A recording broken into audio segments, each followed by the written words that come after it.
011. Hai, perkenalkan nama saya Filtri Manigula dengan NIM 22070917. Halo, nama saya Nyaris Kirana dengan NIM 22070926. Halo, perkenalkan nama saya Anissa Fitriani dengan NIM 22070927. Hai Sobat Impus, perkenalkan nama saya Jessica Valencia Sioli dengan NIM 22070945. Hai, nama saya Melisa Alda Priska, NIM 220709098.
Baik, selamat pagi semua.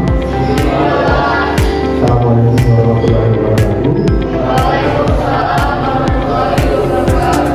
Salam sejahtera bagi kita semua yang saya hormati bagi kepala sekolah dan juga ibu kepala sekolah ini dan juga mahasiswi dari USU jurusan perpustakaan. Baik, yang sudah hampir berapa 2 minggu ya? Kalian sudah ada di sini, sudah 1 bulan ya di sini ya. Jadi terima kasih saya ucapkan untuk kegiatan selama di perpustakaan SMA Kasaman Solo. Jadi saya kepala sekolah meminta pada seluruh siswa agar menggunakan perpustakaan ini dengan baik. Jadi perpustakaan tidak hanya sebatas tempat penyimpanan buku, tapi mudah mencari ilmu. Dan kita tidak berhenti pada saat membaca saja, tapi menjadikan itu sebagai habit, kebiasaan untuk membaca. Kalau hanya membaca kan sudah oke, membaca, tapi bukan menjadi kebiasaan. Makanya membaca itu adalah, ataupun buku itu adalah jendela dunia. Cara kita untuk mengenal dunia itu dengan cara membaca. Cuma memang sekarang kita tergoda dengan adanya yang saya pegang ini.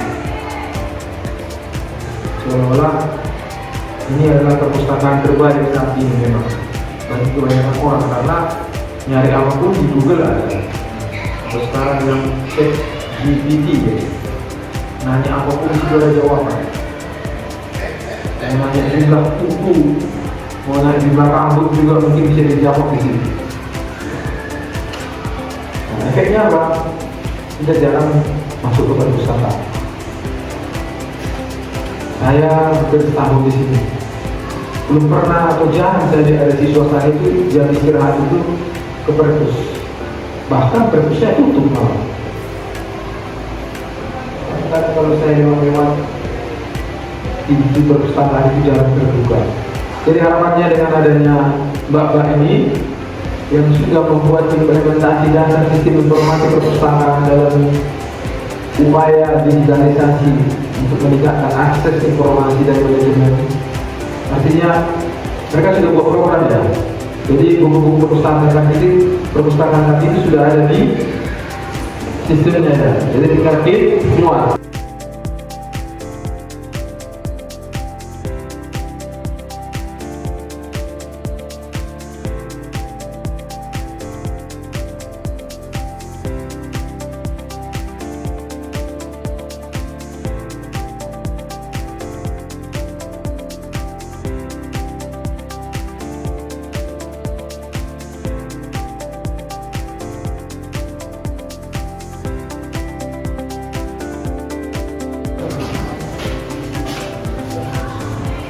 Baik, saya akan memperkenalkan teman-teman saya dari yang di sebelah kanan paling ujung itu ada namanya Esther Gea, ketua dari Pelaksana. Yang kedua ada Anissa Fitriani, yang ketiga ada Filtri Marnibulo, yang keempat ada Jessica Valencia Xiaomi, yang kelima ada Melisa Priska, dan saya sendiri Anya Rizkirana.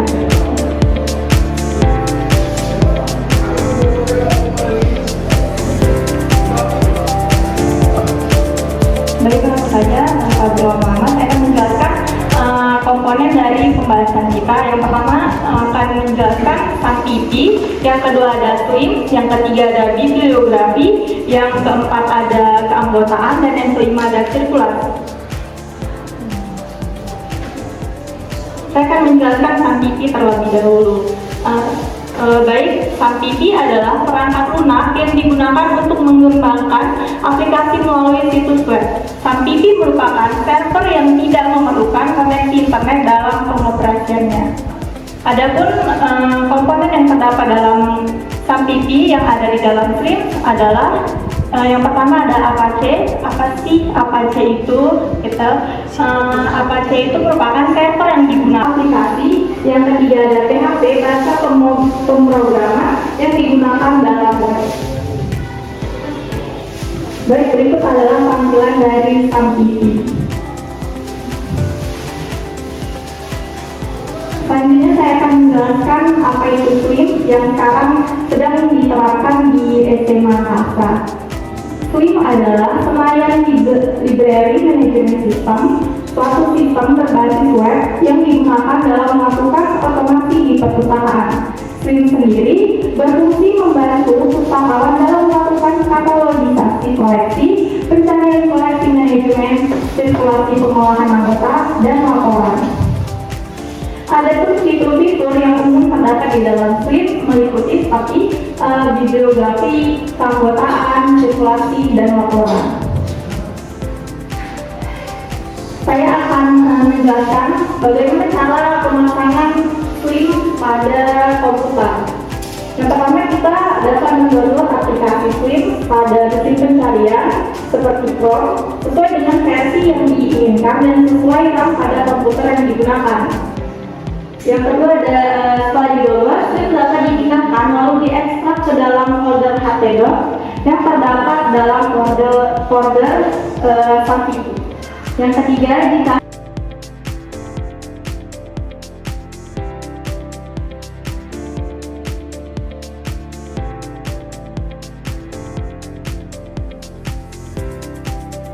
bibliografi.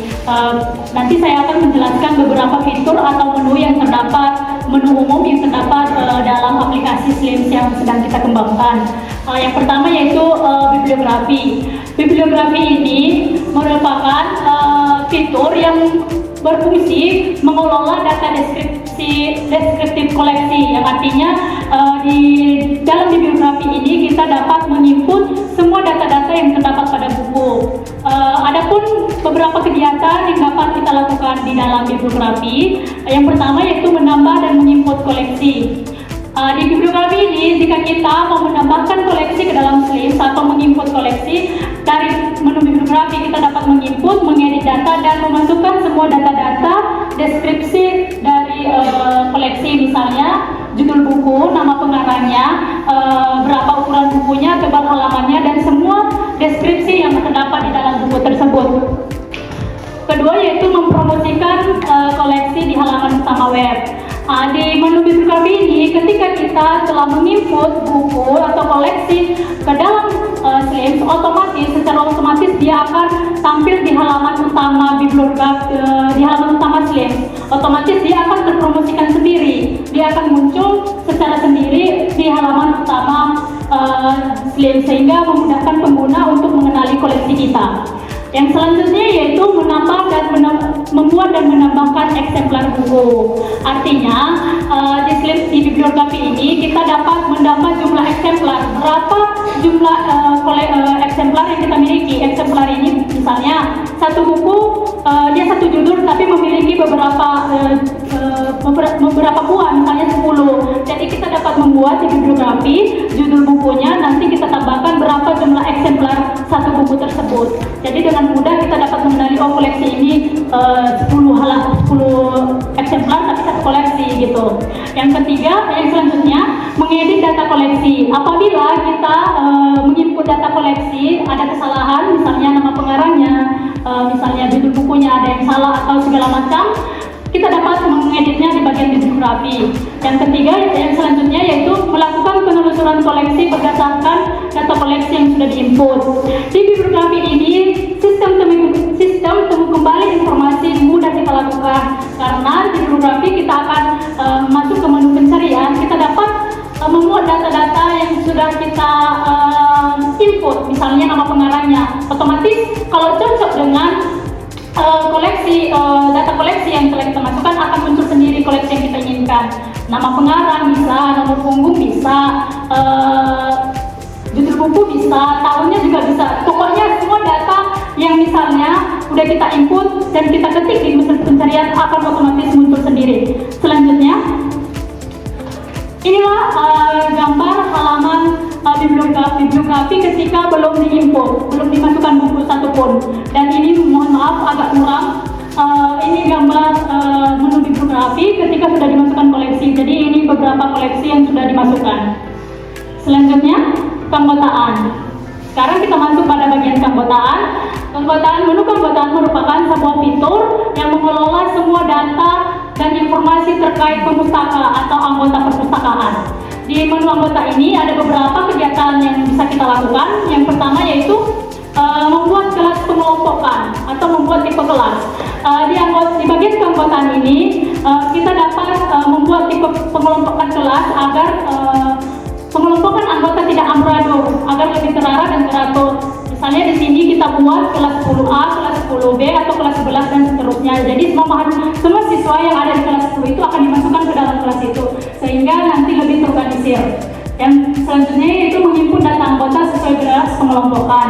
Ketika kita akan seperti yang saya bilang tadi, ketika kita akan menginput data dan memasukkan data diri dari anggota kelompok, anggota perpustakaan, kita dapat memasukkannya di kelompok kelas yang sesuai dengan tipenya. Seperti saat kita menginput nama-nama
terus itu perlu diupdate nggak setiap tahunnya, dalam arti bukan isinya ya, bukan, tapi program aplikasi tersebut ya. Misalnya kan tempat saya itu ada aplikasi untuk koperasi barang-barang yang dari toko, tapi itu harus diupdate misalnya sekali 3 tahun itu aplikasi tersebut, dan kita harus bayar lagi kepada orang yang membuat itu. Itu pertanyaan saya. Baik, terima kasih atas pertanyaan dari Bapak Kepala Sekolah. Izin menjawab. Tadi apakah aplikasi itu dalam bentuk aplikasi? Dia itu dalam bentuk aplikasi dan bisa dibuka di mana saja sebenarnya. Slims ini ada 2 versi Pak. Versi yang kita terapkan di perpustakaan itu versi offline.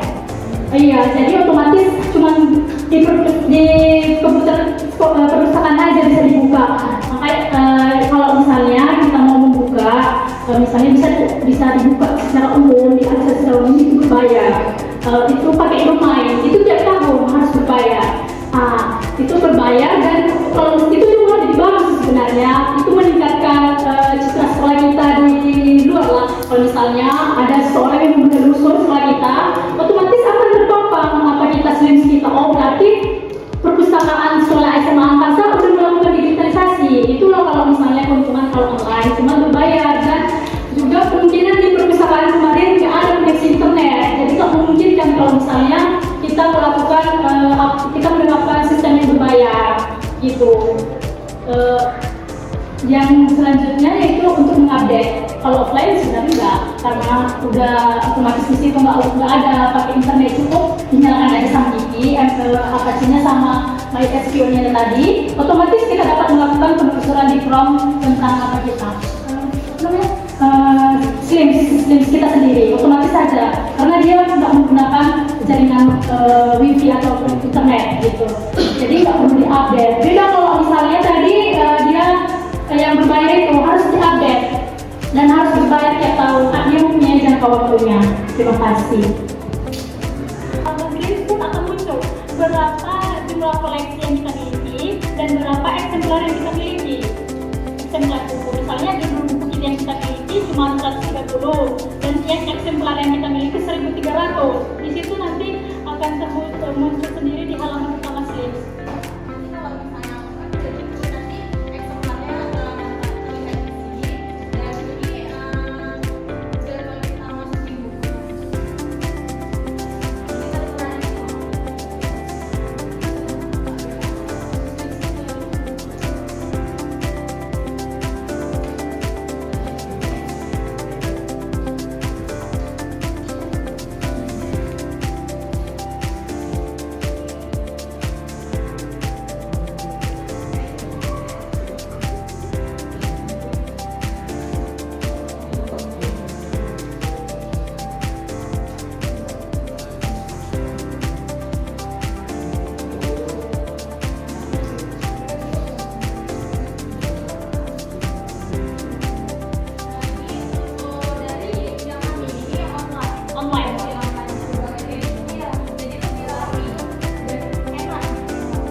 Baik, dengan berakhirnya penyampaian materi hari ini, maka berakhir pula rangkaian cara sosialisasi pada hari ini. Kami ucapkan terima kasih yang sebesar-besarnya kepada hadirin atas perhatiannya dan partisipasinya. Apabila ada